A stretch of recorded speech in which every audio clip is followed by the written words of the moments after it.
ঢাকার হাসপাতালে আইসিইউ মাত্র ৩০৯টি। করোনার দ্বিতীয় ঢেউ সামলানো কঠিন বলছেন বিশেষজ্ঞরা।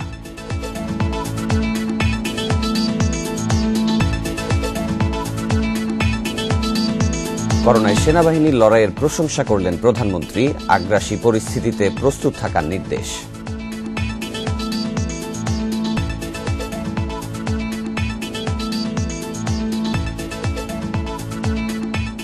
রাজধানীতে নাশকতার পরিকল্পনা ছিল বিএনপির, দায়িত্ব দেয়া হয় যুবদলের ২ নেতাকে, বলছে ডিবি।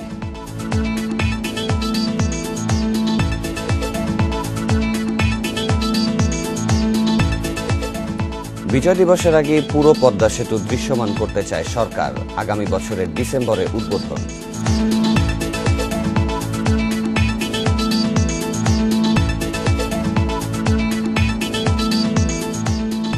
এবং টানা ২ ম্যাচ জয়হীন রিয়াল মাদ্রিদ। ভিয়ারিয়ালের বিপক্ষে ড্র ১-১ গোলে সুযোগ হাতছাড়া।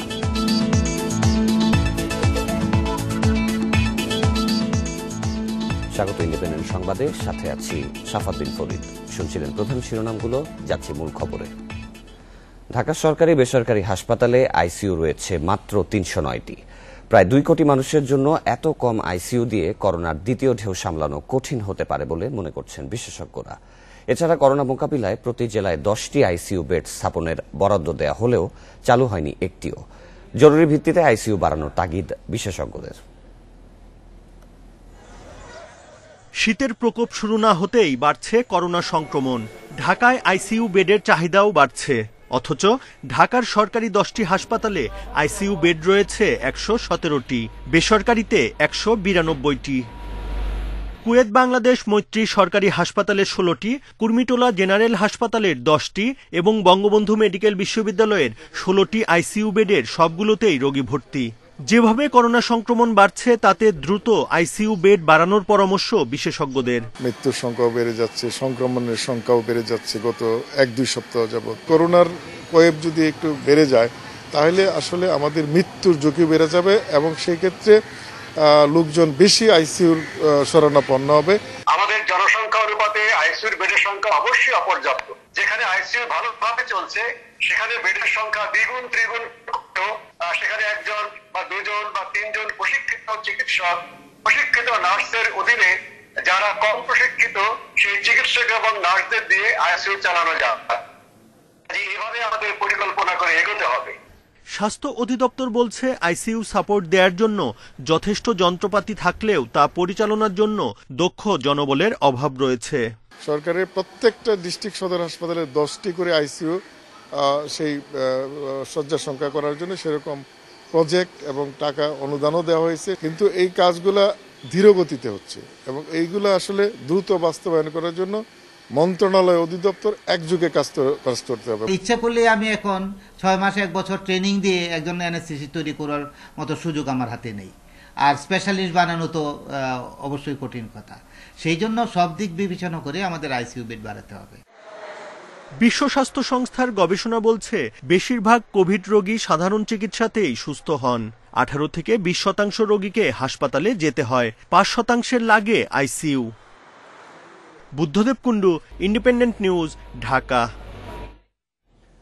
এদিকে দেশে করোনায় আরও 28 জনের মৃত্যু হয়েছে, এর মধ্যে পুরুষ 18 এবং নারী 10 জন। এ নিয়ে মোট প্রাণহানি হল 6,350 জনের। 117টি ল্যাবে 24 ঘন্টায় 12,643 নমুনা পরীক্ষায় করোনা শনাক্ত হয়েছে 1,847 জনের। পরীক্ষা বিবেচনায় শনাক্তের হার 14.61%। শনিবার স্বাস্থ্য অধিদপ্তরের বিজ্ঞপ্তিতে জানানো হয়, দেশে মোট করোনা আক্রান্তের সংখ্যা দাঁড়ালো 4,45,281 জনে। সুস্থ হয়েছেন আরও 1,921 জন। এ নিয়ে মোট সুস্থ 3,60,352 জন।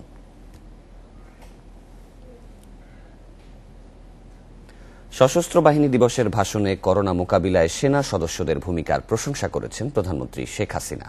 পাশাপাশি তার সরকারের সময় সেনাবাহিনীর আধুনিকায়নের কথা তুলে ধরেন তিনি। বলেন, বাংলাদেশ শান্তিপূর্ণ সহাবস্থানে বিশ্বাসী, তবে আগ্রাসী পরিস্থিতিতে প্রস্তুত থাকতে হবে।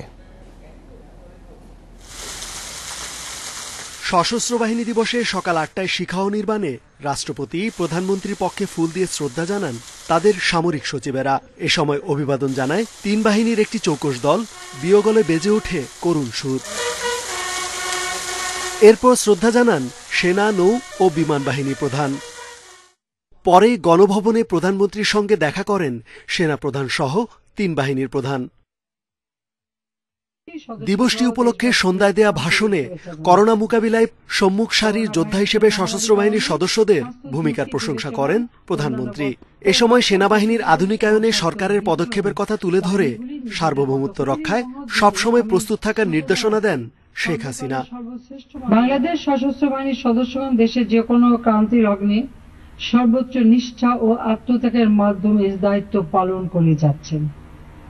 কোভিড-19 মহামারী মোকাবেলায় সম্মুখ সারির যোদ্ধা হিসেবে বাংলাদেশ সেনাবাহিনী দেশের প্রতিটি অঞ্চলে লকডাউন কার্যক্রম বাস্তবায়ন করেছে।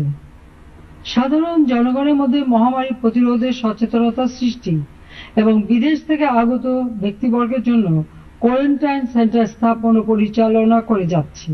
করোনা মহামারীর মধ্যে প্রবাসী আয়, কৃষি উৎপাদন ও রপ্তানি বাণিজ্য ঘুরে দাঁড়িয়েছে জানিয়ে সরকার প্রধান বলেন, বৈদেশিক মুদ্রার রিজার্ভ 41 বিলিয়ন মার্কিন ডলার ছাড়িয়েছে। স্বাস্থ্যবিধি মেনে সবাইকে অর্থনৈতিক কর্মকাণ্ড এগিয়ে নেওয়ার আহ্বানও জানান তিনি।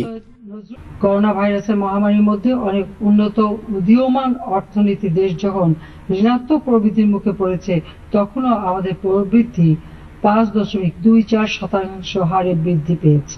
আমরা জাতির পিতার স্বপ্নের ক্ষুধা, দারিদ্র, নিরক্ষরতা মুক্ত অসাম্প্রদায়িক সোনার বাংলাদেশ প্রতিষ্ঠা করবই। মুক্তিযুদ্ধ চলাকালে 1971 সালের 21 নভেম্বর সেনা, নৌ ও বিমান বাহিনীর সদস্যরা সম্মিলিতভাবে দখলদার পাকিস্তানি বাহিনীর বিরুদ্ধে সমন্বিত আক্রমণের সূচনা করে। তাই প্রতি বছর দিনটিকে সশস্ত্র বাহিনী দিবস হিসেবে পালন করে বাংলাদেশ। রেজওয়ানুল হক, ইন্ডিপেন্ডেন্ট নিউজ, ঢাকা। রাজধানীর বাড্ডায় মনির হোসেনের বাসায় রাতভর অভিযান চালিয়েছে র্যাব।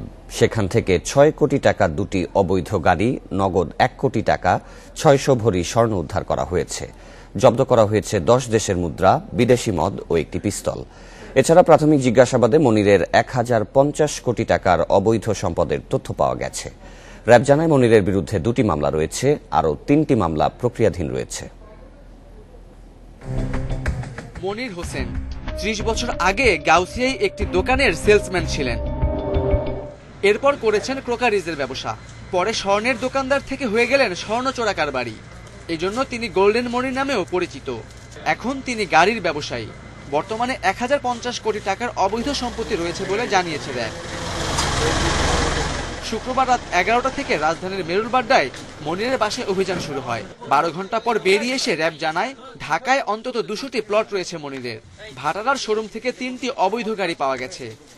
সে একজন হুন্ডি ব্যবসায়ী, স্বর্ণ চোরা কারবারি এবং ভূমির দালাল। বিপুল পরিমাণ স্বর্ণ অবৈধ পথে বিদেশ থেকে বাংলাদেশে উনি নিয়ে আসছেন। তার স্বর্ণ চোরা কারবারির রুট ছিল ঢাকা, সিঙ্গাপুর এবং ভারত। রাজুকের কতিপয় কর্মকর্তার সাথে যোগ সাজসে সে বিপুল পরিমাণ অর্থ সম্পদের মালিক হয়েছে। র্যাব জানায়, মনিরের বিরুদ্ধে ভূমিদস্যুতার একটি এবং দুদকের একটি মামলা রয়েছে। আরও অবৈধ সম্পদ অনুসন্ধানে দুর্নীতি দমন কমিশন, জাতীয় রাজস্ব বোর্ড ও বিআরটিকেও অনুরোধ করা হবে। এর পৃষ্ঠপোষক কারা আছেন, কোন কোন রাজুকের কর্মকর্তা তার সঙ্গে আছেন, কোন কোন অন্যান্য সংস্থার ব্যক্তিবর্গ তাদের সাথে আছেন, এই সকল বিষয়ে র্যাব আনুষ্ঠানিকভাবে সংশ্লিষ্ট সংস্থাগুলোকে অনুরোধ জানাবে একটি তদন্ত করার জন্য। মনির হোসেন একসময় বিএনপির সাথে জড়িত ছিলেন এবং ডোনেশন দিতেন বলে জানিয়েছে র্যাব। রাজনৈতিক দলের সাথে তার অর্থ যোগানদের বিষয়ে প্রাথমিকভাবে আমাদেরকে স্বীকারোক্তি দিয়েছেন। Khaled Raihan, Independent News, Dhaka. ঢাকা 18 আসনে ভোটের দিন রাজধানীতে হাতবোমা ফাটিয়ে নাশকতার পরিকল্পনা ছিল বিএনপির। এজন্য ঢাকা মহানগর উত্তর বিএনপির 2 নেতা বড় অঙ্কের টাকা দেয় তুরাগ থানা যুবদলের সাধারণ সম্পাদক মামুন পারভেজকে। আর যুবদলের আরেক নেতা সুমন শেখকে দিয়ে তৈরি করানো হয় 41টি বোমা। এর মধ্যে নির্বাচনের দিন উত্তরায় ফাটানো হয় 10টি, বাকি 31টি বোমা উত্তরার একটি পরিত্যক্ত ভবন থেকে উদ্ধার করে গোয়েন্দা পুলিশ। মামুন, সুমন সহ যুবদলের 7 নেতাকে গ্রেপ্তারের পর এসব তথ্য দিচ্ছে ডিবি। 12 নভেম্বর ভোট চলাকালে উত্তরার পলোয়েল মার্কেটের সামনে ও কামারপাড়ায় 10টি হাতবোমা ফাটানো হয়। এ সময় হাতে নাতে গ্রেপ্তার হন সোহেল নামে এক যুবক। সোহেলের দেয়া তথ্যে গ্রেপ্তার করা হয় তুরাগ থানা যুবদলের সাধারণ সম্পাদক মামুন পারভেজকে। তিনি জড়ান ৫৪ নম্বর ওয়ার্ড যুবদলের ভারপ্রাপ্ত সাধারণ সম্পাদক সুমন শেখ ওরফে বোমা সুমনকে। তাদের দুজনকে জিজ্ঞাসাবাদের পর উত্তরা ১০ নম্বর সেক্টরের নির্মাণাধীন ভবন থেকে উদ্ধার করা হয় ৩১টি হাতবোমা। গোয়েন্দারা জানাচ্ছে, উপনির্বাচনকে ঘিরে দেশে বিশৃঙ্খলা তৈরির দায়িত্ব দেয়া হয় মামুনকে। তিনি সঙ্গে নেন বোমা সুমনকে। উত্তরা পশ্চিম থানা যুবদলের সদস্য সচিব ফেরদৌস মাসুম ও উত্তরা পূর্ব থানা যুবদল নেতা সেলিম মিয়ার সহায়তায় বোমা তৈরির উপাদান সংগ্রহ করে ৪১টি হাতবোমা তৈরি করে সুমন। বোমা ফাটানোর দায়িত্ব দেওয়া হয় যুবদল কর্মী সোহরাব, সোহেল, উজ্জ্বল ও হাসিবকে। উপাদানগুলো সংগ্রহ করার দায়িত্ব একজনের ছিল, সেগুলো অ্যাসেম্বল করার দায়িত্ব ছিল আরেকজনের, নিক্ষেপ করার জন্য বেশ কয়েকজন লোক তাদের সাথে জড়িত ছিল। আমরা ইতিমধ্যে বেশ কিছু গুরুত্বপূর্ণ তথ্য পেয়েছি। এই তথ্যের ভিত্তিতে আমাদের অভিযান অব্যাহত আছে। হয়তো অদূর ভবিষ্যতেই আরো গুরুত্বপূর্ণ বিষয়গুলো সামনে চলে আসবে। গোয়েন্দারা জানাচ্ছে, সুমন ২০১২ সাল থেকে বোমা তৈরি করে আসছে। এর আগেও বিভিন্ন জায়গায় বোমা ফাটিয়েছে সুমন। বোমা তৈরির জন্য যে বিশেষভাবে কাজ করেছে, হাতে কলমে কাজ করেছে, সে হচ্ছে সুমন বা বোমা সুমন নামে সে পরিচিত। সে ২০১২ সাল থেকেই এই কাজটার সাথে জড়িত। নাশকতায় যারা মদত দিয়েছে গ্রেপ্তারকৃতদের রিমান্ডে জিজ্ঞাসাবাদে তাদের নাম বের করা হবে বলেও জানাচ্ছে DB. Masudur Rahman, independent News, Dhaka. আগামী ১০ ডিসেম্বরের মধ্যে পদ্মা সেতুর সব স্প্যান বসবে। সেতু কর্তৃপক্ষের টার্গেট বিজয় দিবসের আগেই ৬.১৫ কিলোমিটারের পুরো সেতু দৃশ্যমান করা। তবে সব স্প্যান বসলেও বাকি থেকে যাবে সেতুতে রোড ও রেলওয়ে স্নাব স্থাপন। ২০২১ সালের ডিসেম্বরের মধ্যে সেতু উদ্বোধন করতে অন্য যে কোনো সময়ের চেয়ে কাজের গতি বাড়ানো হয়ে গেছে। কুয়াশায় আচ্ছাদিত পদ্মা। বর্ষা শেষে শান্ত স্থির নদীর বুকে সগৌরবে দাঁড়িয়ে কোটি মানুষের স্বপ্নের সেতু। গেল কয়েকদিনের আবহাওয়া যেন পদ্মা নদীর মতোই আনপ্রেডিক্টেবল। শীতের আগমনের মধ্যেই ঝরছে বৃষ্টি, সাথে কুয়াশা। নদীর বুকে তাই দৃষ্টিসীমা বেশ সীমিত। তবে সীমিত দৃষ্টিসীমার মধ্যেও চোখে পড়ে হাজারো শ্রমিকের কাজে মুখর পদ্মা পার। শনিবার সবশেষ ৩৮তম স্প্যান বসায় দৃশ্যমান সেতুর ৬.৫ কিলোমিটার। আর মাত্র ৪৫০ মিটার হলেই দেখা যাবে পুরো পদ্মা সেতু। আমরা ২০২১ সালের ৩০ জুন পর্যন্ত টাইম দিয়েছি। এরপরে যে এক্সটেনশন লাগবে তারা এখনো চায় না। এটা কি লাগবে এটা এখন বলে আমরা সেটা শুনতে রাজি না। ফলে বাট আমরা তো বুঝি সব কিছু, তো কোভিড টোভিড আসার পরে এক শিফটে কাজ হতে পারে নাই। আর পার্টিকুলারলি এই বছর নদীর বিহেভিয়ারটা ওয়াজ টোটালি ডিফারেন্ট। আগামী বছরে বিজয়ের ৫০তম বর্ষে পদার্পণ করবে বাংলাদেশ। তাই ২০২১ সালের ১৬ ডিসেম্বরের আগেই পদ্মা সেতু চালুর টার্গেট সেতু কর্তৃপক্ষের। আগামী ডিসেম্বরের মধ্যে সবগুলো স্প্যান বসানো সম্ভব হলেও বাকি থেকে যাবে রেলওয়ে এবং রোডে স্ল্যাব নির্মাণের কাজ। পাশাপাশি সুপার টি গার্ডার নির্মাণের কাজও বাকি থেকে যাবে। তবে পদ্মা সেতুতে অন্যান্য যে কোনো সময়ের তুলনায় কাজের যে গতি বেড়েছে তাতে আশা করা হচ্ছে ২০২১ সালের ডিসেম্বরের মধ্যেই খুলে দেওয়া সম্ভব হবে পদ্মা সেতু।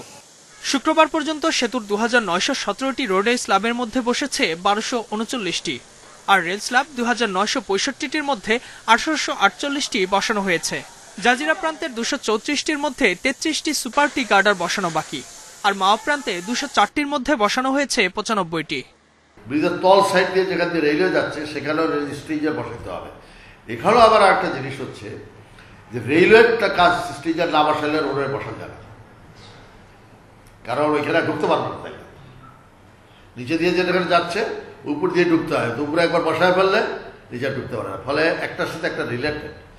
সেতু বিভাগ জানায় ৩০,১৯৩ কোটি টাকার এই প্রকল্পের এখন পর্যন্ত কাজের অগ্রগতি ৮২%। নদী শাসন ৭৫ ও মূল সেতুর কাজ হয়েছে ৯১ ভাগ। Ijazur Rahman, independent News, Dhaka. শফিউল্লাহ আল মুনির প্রতারণার মাধ্যমে কোটি কোটি টাকা হাতিয়ে নেয়া যার প্রধান পেশা। প্রতারণা ও মাদক মামলায় কারাগারের অভ্যন্তরে থাকা এই মুনির এবার সেখান থেকেও ছল চাতুরি করে বেরিয়ে এসেছেন। এদিকে নিয়ম নীতি তোয়াক্কা না করে মুনিরকে তড়িঘড়ি করে মুক্তি দেওয়ার অভিযোগ উঠেছে কেন্দ্রীয় কারাগারের জেল সুপারের বিরুদ্ধে। রাষ্ট্রপক্ষের আইনজীবীদের অভিযোগ, জামিন স্থগিতের বিষয়টি আদালতের নিবন্ধন শাখা থেকে ফোন ও ইমেইলে জানানোর পরও সংশ্লিষ্ট জেল সুপার তা আমলে নেননি। অবশ্য কারা কর্তৃপক্ষ এ অভিযোগ অস্বীকার করেছেন। শফিউল্লাহ আল মুনির প্রতারণা, মাদক ব্যবসা ও নারী কেলেঙ্কারি যার পেশা, এসব অপকর্ম করে কোটি কোটি টাকা হাতিয়ে নিয়েছেন। জেলও খেটেছেন একাধিকবার।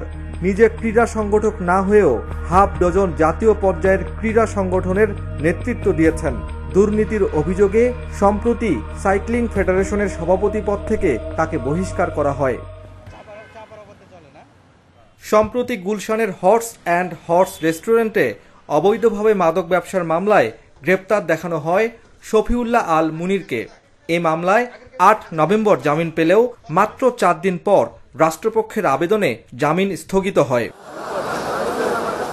রাষ্ট্রপক্ষের অভিযোগ, জামিন স্থগিত হওয়ার সাথে সাথেই আদালতের নিবন্ধন শাখা থেকে ফোন ও ইমেইলের মাধ্যমে কারা কর্তৃপক্ষকে তা জানানো হয়, কিন্তু কারা কর্তৃপক্ষ তা তোয়াক্কা না করেই ওই দিন সন্ধ্যায় মুনিরকে মুক্তি দেয়। মহানগর দায়রা জজ কোর্ট আদালত আসামিকে আগামী 10-12-2020 তারিখ পর্যন্ত এই জামিন আদেশকে স্থগিত করে। এই স্থগিত করার আদেশটা বিজ্ঞ মহানগর দায়রা জজ আদালত থেকে জিয়া শাখাতে, মাদক জিয়া শাখাতে যাওয়ার পরে মাদক জিয়ারু উনি জেল সুপারিনটেন্ডেন্টকে ফোন করে আর কি।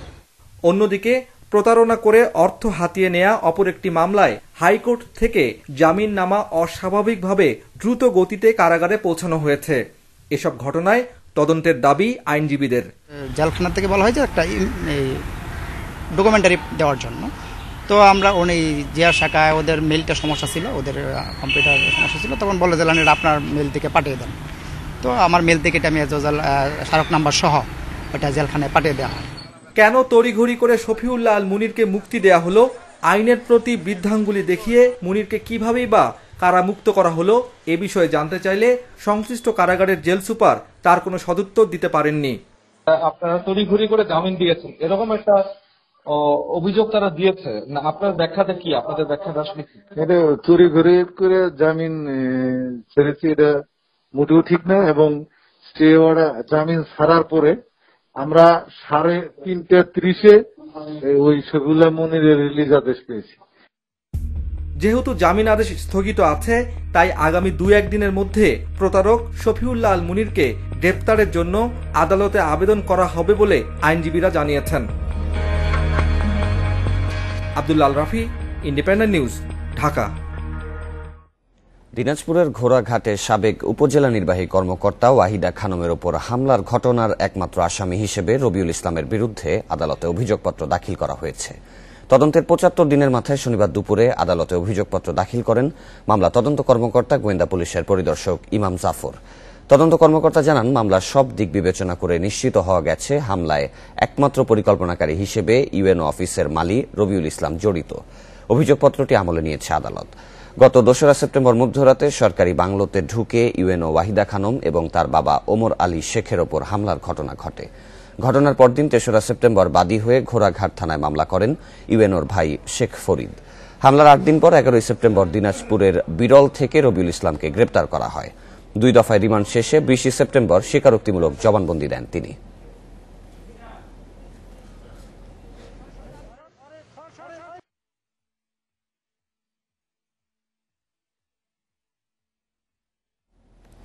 শিক্ষা প্রতিষ্ঠান বন্ধ থাকায় বিপাকে বই বিক্রেতারা, পথে বসার দশা রাজধানীর নীলক্ষেতের অনেক ব্যবসায়ীর। সহায়তা না পেলে ঘুরে দাঁড়ানোর উপায় দেখছেন না তারা। করোনায় বদলে গেছে রাজধানীর নীলক্ষেত এলাকার বইয়ের মার্কেটের চিত্র। আগে যেখানে ভিড় ঠেলে হাঁটাই ছিল দায়, সেখানে এখন ক্রেতার জন্য দিনভর অপেক্ষায় দোকানিরা। নেই চিরচেনা সেই হাক ডাকো। ক্ষতিগ্রস্ত ব্যবসায়ীদের একজন মোহাম্মদ দেলোয়ার। ইত্যাদি বুক সেন্টার নামে একটি বইয়ের দোকানের মালিক ছিলেন তিনি। ক্ষতির মুখে মাস 3 আগে দোকানটি ছেড়ে দিয়েছেন। এখন বিক্রয়কর্মী হিসেবে কাজ করছেন এক আত্মীয়ের দোকানে। দোকান ভাড়া তো উঠে না, যেখানে আমাদের 2000 টাকা দোকান খরচ বা আমার খরচ, সেখানে 300, 400, 500 টাকা বিক্রি হয়, মাঝে মধ্যে 1 টাকা বিক্রি হয় না, বিসমিল্লাহ হয় না। তখন অবশেষে বাধ্য হয়ে গত 3 মাস আগে দোকান একদম ছেড়ে দিছি। এখন আমার মামার দোকান করতেছি এখানে। বিভিন্ন প্রকাশনী থেকে আনা বই বিক্রি না হওয়ায় ফেরত দেয়া শুরু করেছেন আরেক ব্যবসায়ী আমির হোসেন। এগুলা আমাদের বিক্রি হয় নাই, কারণ স্কুল কলেজ তো সকল বন্ধ, আমরা কার কাছে বিক্রি করবো? এখন মনে স্কুলগুলো খোলা থাকলে সকলে বই কিন্তু প্রয়োজন ছিল। মার্কেট সমিতির নেতারা বলছেন শিক্ষা প্রতিষ্ঠান না খোলায় বইয়ের বিক্রি কম। কিভাবে ঘুরে দাঁড়াবেন সেই চিন্তায় ব্যবসায়ীরা। আমাদের লকডাউন ইতিমধ্যে চলছে, যে পর্যন্ত শিক্ষা প্রতিষ্ঠান না খুলবে সে পর্যন্ত আমরা লকডাউনের ভিতরে আছি। পানির বিল, কারেন্ট বিল এগুলো তো আমাদের হাতে না, গভর্নমেন্ট যদি এগুলো কনসিডার না করে আমরা তো করতে পারবো না, তো এগুলো তো বাধ্যতামূলক দিতে হবে। এই অবস্থায় পরিস্থিতি সামাল দিতে সহজ শর্তে ঋণের ব্যবস্থা করতে সরকারের কাছে দাবি জানাচ্ছেন ব্যবসায়ীরা। Shamim Ahmed, Independent News, Dhaka. মাসখানেকের মধ্যেই মুড়ি কাটা পেঁয়াজ তোলা শুরুর আশায় ফরিদপুরের চরাঞ্চলের চাষিরা। ভালো দামের আশায় অন্যান্য জেলার চাষিরাও দ্রুত পেঁয়াজ বাজারে তোলার অপেক্ষায়। কৃষি বিভাগ বলছে দাম ভালো পাওয়ায় পেঁয়াজ চাষে উৎসাহ বাড়ছে। মুড়ি কাটা ছাড়াও অন্যান্য জাতের দিকে ঝুঁকছেন চাষিরা। বর্ষার পানি নামার পরপরই পেঁয়াজের চাষ শুরু হয় ফরিদপুরের চরাঞ্চলে। এখানে মুড়ি কাটা, হালি ও দানা জাতের পেঁয়াজ বেশি জনপ্রিয় চাষিদের মধ্যে। যারা আগেভাগেই পেঁয়াজ লাগিয়েছেন, মাসখানেকের মধ্যেই ফসল তোলার আশায় তারা। আমরা যাতে পেঁয়াজটা ভালো হয়ে উঠতে পারে সেই ব্যবস্থা করতেছি। আমরা আশা করতেছি এই পেঁয়াজে আমরা একটা লাভবানে পাবো। এবছরে এই জেলায় ৫,০০০ হেক্টর জমিতে মুড়ি কাটা পেঁয়াজের আবাদ হবে এবং প্রায় ৬৩,০০০ মেট্রিক টন পেঁয়াজের উৎপাদন হবে। রাজবাড়ীতে মুড়ি কাটা পেঁয়াজের আবাদ শুরু হয় অক্টোবরের মাঝামাঝিতে। বীজের দাম বেশি হওয়ায় এবার খরচ বেশি পড়েছে চাষিদের। তবে কৃষি বিভাগ বলছে ফলন ভালো হচ্ছে, বাজারে ভালো দাম থাকলে খরচ পুষিয়ে নিতে পারবেন চাষিরা। টোটাল ৯০,০০০ টাকা খরচা, বুঝছেন। যদি এখন ঠিক মতন ফসল আসে, সরকার যদি ভারতের পিস না আনে, তাহলে কৃষক বাইচে থাকতে পারবে আর কি। আমরা আশা করতেছি যে আগে ডিসেম্বর শেষের দিকে অথবা জানুয়ারি প্রথম দিক থেকে মাঠে পেঁয়াজ আসা শুরু করবে। গত বছর যেহেতু কৃষকগণ পেঁয়াজ চাষ করে বেশ লাভবান হয়েছে, এতে দেখা যাচ্ছে যে কৃষকগণের ভিতরে মুড়ি কাটা পেঁয়াজ এবং হালি পেঁয়াজের আবাদ তারা বেশি করবে বলে আমাদের ধারণা। গত বছর ভালো দাম পাওয়ায় পেঁয়াজে আগ্রহ বেড়েছে চুয়াডাঙ্গার কৃষকদের। এবার দ্বিগুণ জমিতে পেঁয়াজ চাষের কথা জানিয়েছে কৃষি বিভাগ। সুখসাগর পেঁয়াজটা আমাদের এই অঞ্চলের বিখ্যাত পেঁয়াজ। সেখানে কৃষকরা প্রায় তারা প্রত্যেক বিঘাতে অন্তত ২০০ মন করে তারা পেঁয়াজ পায়, যেটা একটু অবিশ্বাস্য তারা উৎপাদন এখানে পেয়ে থাকে। যার কারণে এবং পেঁয়াজের দাম থাকাতে কৃষকরা অনেক বেশি আগ্রহ হচ্ছে। মেহেরপুরের কৃষকদের আশা জাগাচ্ছে বাড়ি ৫ জাতের পেঁয়াজ। এবারই প্রথম চাষ হচ্ছে এই জাতের। ভালো ফলন পাওয়ার আশা দেখছেন অনেকে। দেখলাম যে গ্রীষ্মকালীন পেঁয়াজ আসলে খুবই ভালো হয়। এই সময় এই পেঁয়াজটা করলে আমরা বাংলাদেশে যে পেঁয়াজের সংকট, এই সংকটটা কাটানো সম্ভব। পেঁয়াজ খুব সুন্দর নেমেছে, পেঁয়াজ দেখতেও খুব ভালো। আমরা পেঁয়াজে বৃষ্টি দিয়েছি যাতে করে পাতা পোড়া লাগেনি। কৃষি বিভাগ বলছে বাড়ি ৫ জাতের চাষ বাড়লে নভেম্বর থেকে জানুয়ারি মাস পর্যন্ত পেঁয়াজের সংকট মিটবে, কমবে আমদানি নির্ভরতা। মেহরিন জাহান, ইন্ডিপেন্ডেন্ট নিউজ ডেস্ক। করোনার কারণে গত বছরের চেয়ে চিংড়ির দাম কমেছে মন প্রতি ৪ থেকে ৮০০ টাকা পর্যন্ত। দাম কমে যাওয়ায় লোকসানের শঙ্কায় খুলনার চাষিরা। ব্যবসায়ীরা বলছেন আন্তর্জাতিক বাজারে রপ্তানি কম হওয়ায় কমেছে চিংড়ির দাম। এবছর খুলনায় ৫২,০০০ হেক্টর জমির ঘিরে গলদা ও বাগদার চাষ হয়েছে। এতে উৎপাদনের লক্ষ্যমাত্রা ধরা হয় ১২,৫০০ টন। জেলায় উৎপাদিত ৯০% চিংড়ি রপ্তানি হয়। করোনার কারণে এবার রপ্তানি কমে গেছে। চাহিদা কম থাকায় দামেও প্রভাব পড়েছে। গত বছর আকারভেদে চিংড়ির দাম ছিল ৯০০ থেকে ১৬০০ টাকা। চলতি বছর একই চিংড়ি ৫০০ থেকে ৮০০ টাকায় বিক্রি হচ্ছে। লোকসানের শঙ্কায় রয়েছেন খুলনার ৫২,০০০ চিংড়ি চাষি। এবছর মাছ বিক্রি করতে ৪০০ টাকা, ৪৫০ টাকা, ৫০০ টাকা। তাতে যাচ্ছে কি চাষিরা বাঁচবে না। খাবারের দাম আছে প্রচুর, খাবারের দাম, কিন্তু গল্লার দাম সেই তুলনায় নেই। কোম্পানি আমাদের যে মাছের রেট ছিল ১৬০০ টাকা, মাছ কোম্পানি দিত, তো সেই মাছের এখন সেই মাছের রেট আছে ১২০০ টাকা। সেই মাছ কোম্পানি বলতেছে বিদেশে বিক্রি নাই তাদের। এদিকে রপ্তানিকারকরা বলছেন বিদেশের চাহিদা কম থাকায় স্থানীয় বাজারেও দাম কমেছে। মাছ ছাড়বে ঠিক পোনাটা রেনুটা পন্ডে দিবে, ঠিক সেই সময় করোনা শুরু হয়েছে, যার কারণে পোনা ঠিক মতো দিতে পারেনি। এমনি ওভারঅল আপনার 30% মাছই এবার পোনা কম ছাড়ছে পন্ডে, যার কারণে সব মিলাই কিন্তু মাছের রেটটা এবছরে এক্সপোর্টটা কমিয়ে গেছে। ক্ষতি পোষাতে চাষিদের সহজ শর্তে ঋণ সহায়তার আশ্বাস দিয়েছে মৎস্য অধিদপ্তর।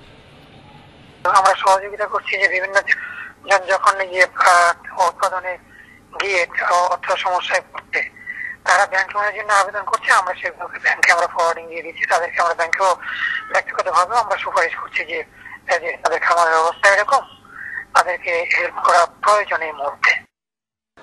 গত অর্থ বছরে খুলনা অঞ্চলের ব্যবসায়ীরা চিংড়ি রপ্তানি করে আয় করে ২৩৬৯ কোটি টাকা। Independent news desk. বিশ্বে একদিনে ৫,৭৫,০০০-এর বেশি করোনা রোগী শনাক্ত হয়েছে, নতুন করে মৃত্যু হয়েছে প্রায় ৯,০০০-এর। এ নিয়ে বিশ্বে মৃতের সংখ্যা ছাড়ালো ১৩,৮৫,০০০ আর আক্রান্ত ৫,৮৪,০০,০০০-এর বেশি। গত কয়েকদিনের মতো শনিবারও বিশ্বে সবচেয়ে বেশি সংক্রমণ ও মৃত্যু যুক্তরাষ্ট্রে। শনাক্ত হয়েছে ১,৬২,০০০-এর বেশি, আর মৃত্যু হয়েছে ১৪০০-র বেশি মানুষের। ক্যালিফোর্নিয়ায় শুরু হয়েছে রাত্রিকালীন কারফিউ। প্রাণহানির দিক থেকে যুক্তরাষ্ট্রের পরপরই অবস্থান মেক্সিকোর। দেশটিতে প্রাণ গেছে ৭ শতাধিকের। প্রথম ধাপের সংক্রমণ মোকাবিলায় ইউরোপ রোল মডেল হওয়া জার্মানি বিপর্যস্ত দ্বিতীয় ধাপের সংক্রমণে। এরই মধ্যে ধারণ ক্ষমতা চূড়ান্ত পর্যায়ে পৌঁছে গেছে হাসপাতালের আইসিইউগুলো। সংক্রমণ রোধে দেশজুড়ে কড়াকড়ি আরোপ করেছে ইরান। নতুন নিয়মে 2 সপ্তাহের জন্য ব্যবসা বাণিজ্য বন্ধের নির্দেশ দিয়েছে সরকার। করোনায় একবার আক্রান্তের পর 6 মাসের মধ্যে দ্বিতীয়বার আক্রান্তের আশঙ্কা নেই বললেই চলে। সম্প্রতি যুক্তরাজ্যের স্বাস্থ্যকর্মীদের ওপর চালানো এই গবেষণার আলোকে এ তথ্য জানিয়েছে অক্সফোর্ড বিশ্ববিদ্যালয়। একে সুখবর বলছেন গবেষণায় নেতৃত্ব দেয়া বিশ্ববিদ্যালয়টির জনস্বাস্থ্য বিভাগের অধ্যাপক ডেভিড আয়ার। দ্বিতীয় দফায় করোনা আক্রান্ত হওয়ার কয়েকটি ঘটনায় রয়েছে উদ্বেগ। খবর আসে সংক্রমণের পর মানব দেহে তৈরি হওয়া রোগ প্রতিরোধ ক্ষমতা বেশি দিন স্থায়ী নাও থাকতে পারে। আছে আবারও অসুস্থ হওয়ার শঙ্কা। আর এই বিষয়টি নিয়ে স্বাস্থ্যকর্মীদের উপর গবেষণা চালিয়েছে অক্সফোর্ড বিশ্ববিদ্যালয়টির জনস্বাস্থ্য বিষয় বিভাগের অধ্যাপক ডেভিড আয়ার জানিয়েছেন, প্রথমবার করোনা আক্রান্ত হওয়া বেশিরভাগ মানুষের শরীরেই তৈরি হয় অ্যান্টিবডি, আর এতে অন্তত 6 মাসের মধ্যে দ্বিতীয়বার সংক্রমণের শঙ্কা থাকে না। স্বাস্থ্য পরীক্ষায় অ্যান্টিবডি পজিটিভ ফল আসা কারোর ক্ষেত্রেই করোনা সংক্রমণের নতুন কোনো লক্ষণও পাওয়া যায়নি বলেও জানিয়েছেন তিনি। এপ্রিল থেকে নভেম্বরের মধ্যে চালানো হয়েছিল এই গবেষণা।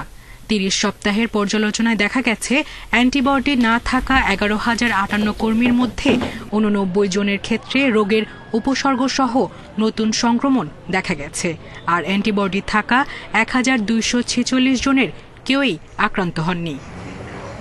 গবেষণার এই ফল বিশ্বব্যাপী করোনা আক্রান্তদের স্বস্তি দেবে বলে মনে করছেন অক্সফোর্ডের গবেষকেরা। আর এই বিষয়ে বিস্তারিত জানা যাবে মেডরিক্সিফ ওয়েবসাইটে। সায়রা খান, ইন্ডিপেন্ডেন্ট নিউজ। লা লিগায় হোঁচট খেয়েছে রিয়াল মাদ্রিদ। এগিয়ে থেকেও ভিয়ারিয়ালের বিপক্ষে 1-1 গোলে ড্র করেছে গ্যালাকটিকোস। অ্যাওয়ে ম্যাচে শুরুতেই এগিয়ে যায় রিয়াল, ডেডলক ভাগেন মারিয়ানো। গোল হজমের পর ভিয়ারিয়াল ও পাল্টা আক্রমণে রিয়াল রক্ষণে ভীতি ছড়ায়। তবে ফিনিশিং দুর্বলতায় প্রথমার্ধে সমতায় ফিরতে পারেনি স্বাগতিকরা। বিরতির পর লড়াই হয়েছে জমজমাট। 76 মিনিটে জেরার্ড মোরেনোর সফল স্পট কিকে সমতায় ফেরে ভিয়ারিয়াল। পরে আক্রমণ পাল্টা আক্রমণ চালালেও পরিবর্তন আসেনি স্কোর লাইনে।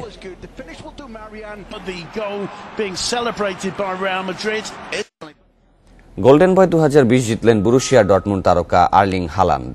সতীর্থ জেডন সানচো সহ আলফনজো ডেভিস, মেসন গ্রিনউড ও আনসু ফাতিকে পেছনে ফেলেন এই নরওয়েজিয়ান স্ট্রাইকার। 2019-20 মৌসুমে 44 গোল করেছেন হালান্ড।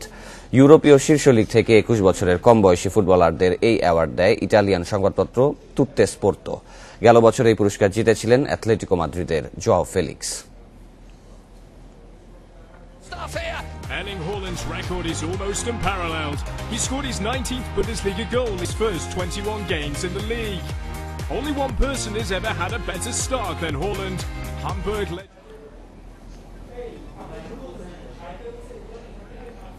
আর এই ছিল এখনকার সংবাদে। ইন্ডিপেন্ডেন্ট টেলিভিশনের সব খবর আরো বিস্তারিত জানতে চোখ রাখুন ফেসবুক, ইউটিউব এবং টুইটারে। ধন্যবাদ সবাইকে।